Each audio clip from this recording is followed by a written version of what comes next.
Pour mieux s'immerger dans la réalité politique, sécuritaire, économique et sociale d'Israël, connectez-vous chaque matin sur Studio Kalita. Daniel Haïk vous y attend pour sa revue de la presse. 8h35, très exactement sur Studio Kalita, l'heure de la revue de la presse et des médias. Et l'on peut dire ce matin que les quotidiens israéliens ont bouclé leur édition de justesse, c'est-à-dire tout de suite après que la Knesset ait voté vers minuit la loi sur l'enrôlement ou le non-enrôlement des élèves des yeshivot. Mais le moins que l'on puisse dire, c'est que plusieurs éditorialistes estiment que les Haredim, les orthodoxes, ont joué un double jeu hier dans l'enceinte du Parlement israélien. Officiellement, ils se sont opposés fermement au vote de cette loi en première lecture et ils ont donc voté contre cette loi, mais plus discrètement en coulisses, ils ont tout fait pour que celle-ci soit validée par la Knesset. Sima Kadmon dans le Yediot Aharonot ne s'est pas laissé duper par le jeu des orthodoxes. Il y a une loi nouvelle, mais il n'y aura pas le moindre enrôlement réel des élèves des yeshivot. Une chose est sûre, écrit-elle, nous ne verrons pas de sitôt des Haredim s'enrôler massivement dans Tsahal. Yair Lapid le sait, Yaakov Litzman le sait, et d'ailleurs tout le pays le sait, écrit Sima Kadmon. Et ce que nous avons vu hier à la Knesset n'est rien d'autre que de la pure politique, car les députés orthodoxes qui se sont opposés à cette loi, la souhaitaient ardemment. En coulisses, ils ont reconnu qu'ils pouvaient vivre avec une telle loi, car celle-ci permet à tout celui qui le souhaite de recevoir une dispense de service militaire. Les Haredim ont pu se montrer combatifs hier car ils savaient que même s'ils s'opposaient à cette loi, celle-ci serait votée grâce au soutien des députés de Yesh Atid, écrit donc Sima Kadmon. Certains analystes ont même affirmé hier que Yair Lapid avait soutenu le gouvernement et la coalition gouvernementale pour trouver grâce aux yeux des Haredim dans le cas possible où il serait amené à former le prochain gouvernement israélien après des élections législatives et aussi après le départ à la retraite, s'il devait intervenir, de Binyamin Netanyahou. Yehuda Schlesinger dans le Israël Hayom parle, je cite, du bluff de cette loi. Il amène pour preuve la page 4 de cette loi dans laquelle il est écrit que dans le terme Haredim sont inclus tous les jeunes orthodoxes qui ont abandonné entre 14 et 18 ans le monde orthodoxe haredi et qui d'une manière ou d'une autre donc devait être enrôlés. Et dans la terminologie orthodoxe, écrit chez Zinger également, on trouve les élèves issus du mouvement Chabad Lubavitch et de la mouvance sioniste religieuse, celle que l'on appelle Hardali, c'est-à-dire sioniste religieuse particulièrement pratiquante qui refuse de servir dans des unités mixtes de Tsahal. Bref, cela signifie concrètement qu'aucun élève des yeshivot orthodoxes ne sera enrôlé dans l'armée israélienne s'il ne le souhaite pas véritablement. Le Yediot Aharonot consacre sa manchette ce matin à des propos scandaleux tenus par un juge américain. Le journal explique que les parents du jeune Naftali Frenkel, qui a été assassiné, on s'en souvient, il y a 4 ans, durant l'été 2004, avec 2 de ses compagnons qui avaient été kidnappés par le Hamas dans le Gush Etzion. Les parents donc de Naftali Frenkel avaient déposé une plainte officielle contre l'autorité palestinienne, cette fois devant la justice américaine. Les parents, qui sont citoyens américains, réclamaient des dédommagements substantiels pour l'assassinat de leur fils. La justice américaine a statué sur leur cas et a donné raison à la famille Frenkel en affirmant qu'elle méritait des dédommagements, mais elle a stipulé un montant qui est particulièrement bas. Et en voulant expliquer son verdict, elle a déclaré « Les plaignants ont pris sur eux des risques en envoyant leur enfant Naftali étudier dans un lycée qui se trouve dans les territoires palestiniens et donc ils ne doivent s'en prendre, un sous-entendu, ils ne doivent s'en prendre qu'à eux-mêmes ». Une petite phrase incendiaire qui a provoqué la colère de la famille Frenkel dans le cas précis. Le Israël Hayom consacre ce matin sa manchette aux efforts entrepris par le président réélu de la Turquie, Tayyip Erdogan, afin de s'implanter dans Jérusalem et en particulier dans la vieille ville de Jérusalem. Dans cette information exclusive, on découvre qu'une association turque qui se fait appeler Morashtenu en hébreu, notre héritage, s'est fixé pour objectif de restaurer à l'aide de budgets très importants en provenance d'Ankara des maisons du quartier musulman de la vieille ville. De même, cette association turque distribuerait des denrées alimentaires à des nécessiteux arabes et musulmans dans Jérusalem-Est. Et bien évidemment, cette activité turque dans Jérusalem préoccupe les forces de sécurité israéliennes et l'échelon politique.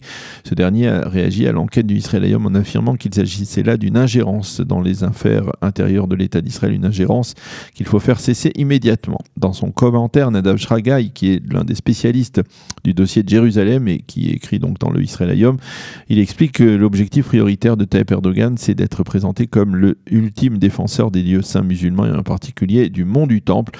Selon Nadav Shragai, cette association Morachteinu entend préserver la culture ottomane dans Jérusalem. Quant au Maariv, eh bien, il évoque ce matin à la une de son journal et de son site la Turquie de Erdogan, mais sous un autre angle, puisque le journal se fait l'écho de l'inquiétude qui règne ou qui semble régner au sein de la communauté juive turque après la victoire électorale d'Erdogan et à la suite de risques de regain d'antisémitisme. Un regain d'antisémitisme qui a été constaté la semaine dernière par des délégués de l'organisation sioniste mondiale qui était à Istanbul et ils ont pu constater ce regain d'antisémitisme en particulier dans un lycée public de la ville. Le Maariv explique que la communauté juive d'Istanbul est de plus en plus la cible d'insultes et d'actes antisémites ainsi que de déclarations fortement anti-israéliennes.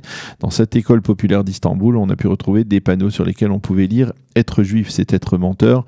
Un juif, c'est celui qui vous poignarde dans le dos. Et le vice-président de l'organisation sioniste mondiale, Yaakov Ragoel, a déclaré au Maariv qu'il soutenait la communauté juive de Turquie et qu'il lui demandait d'être forte et solide face aux insultes et aux menaces. Plusieurs informations maintenant liées à l'Iran que l'on a glanées dans la presse israélienne de ce matin. Le Yediot Ahronoth souligne que les Iraniens auraient pris la tête de l'ancien Premier ministre Ehud Barak et que cela explique l'entretien que Ehud Barak a eu la semaine dernière à son domicile avec le chef du Shin Bet, Nadav Argaman. Le journal explique qu'au cours des derniers mois, l'ancien Premier ministre n'est plus accompagné par des agents de service de la protection rapprochés du Shin Bet et il se contente donc de détenir à la ceinture un revolver. Donc apparemment, Nadav Shragai l'aurait mis en garde contre des risques de tentatives d'attentat ou de kidnapping, d'enlèvement contre lui, donc contre Ehud Barak. Dans le Haaretz, l'ancien ministre de la Défense, Moshe Haaretz, écrit un éditorial qui consacre aux développements qui sont en train de se produire en Iran. Et il écrit que la chute du rial, la monnaie iranienne, prouve que l'économie iranienne est dans très mauvaise posture. Et le fait que les Russes coopèrent avec l'Arabie Saoudite pour maintenir très bas le prix du pétrole n'arrange pas les affaires de l'économie iranienne. Cela n'empêche pas le régime de Téhéran de continuer à envoyer des fonds importants à ses alliés au Proche-Orient comme le Hezbollah. Mais selon Moshe Haaretz, le vent est en train de tourner. Et avec la reprise des manifestations d'opposition, les leaders iraniens auraient, selon lui, de bonnes raisons d'être inquiets. Le Israël Hayom, lui, souligne qu'en dépit des difficultés économiques actuelles, et peut-être à cause de ces difficultés, Hassan Rouhani, le leader iranien, a entamé un périple en Europe dans le but de faire en sorte que l'accord de Vienne reste d'actualité pour les dirigeants du vieux continent. Et si vous surfez enfin sur les réseaux sociaux, vous aurez également certainement vu ce général iranien qui, sans sourciller, a accusé Israël d'être la source des problèmes économiques de l'Iran. Il a tout simplement accusé les Israéliens d'avoir détourné les nuages porteurs de pluie du territoire iranien, ni plus ni moins. L'homme s'appelle Ghulam Raza Galili et on peut dire qu'il estime très fermement que plus le mensonge est gros, plus il a une chance de tenir.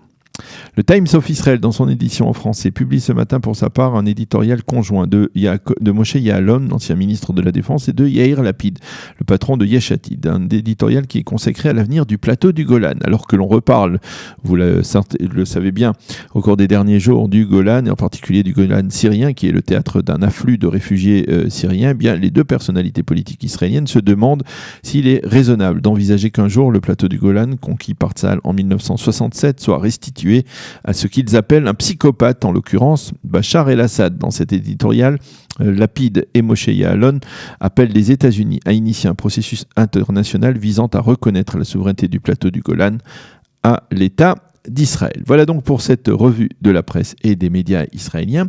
Il est 8h44. Nous allons marquer une pause musicale et on se retrouve ensuite avec notre invité Olivier Capitagno, qui est le maire de Maison-Alfort, en visite en Israël et qui nous parlera de ses sentiments après avoir découvert pour la première fois l'État hébreu. Pour mieux s'immerger dans la réalité politique, sécuritaire, économique et sociale d'Israël, connectez-vous chaque matin sur Studio Kalita. Daniel Haïk vous y attend pour sa revue de la presse.